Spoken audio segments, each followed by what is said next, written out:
Меруерт Түсіпбаева оқушылардың мектепке орамал тағып баруына қарсы екенін айтты. Бұл туралы әнші өзінің Instagram парақшасында жариялады. Мектепке оқушының орамал тағып баруына мен қарсымын. Әлі тұлға ретінде қалыптаспаған, ақ пен қараны, оң мен солды ажырата алмаған жас баланың ертеңгі күнін ойлайықшы. Қазақстан зайырлы мемлекет. Осы бағыттан ұрпағымыздың болашағы үшін айырылмайық, адаспайық. Онсыз да таза, пәк балапандарды тұмшалап, сана сезімін уламайық. Баланың балалығы болсын. Мектепте оранбай-ақ асыр салып жүгірсін, ойнасын, есеюге үлгереді.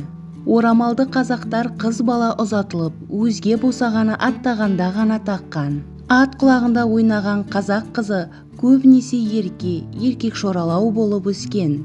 Ата-бабамыздың салып кеткен сара жолымен жүрсек, жаман болмаймыз. Әркімнің өз пікірін білдіруге құқылы. Шектен шықпаңыздар, жауапқа тартыласыздар деп әнші өз ойын білдірді.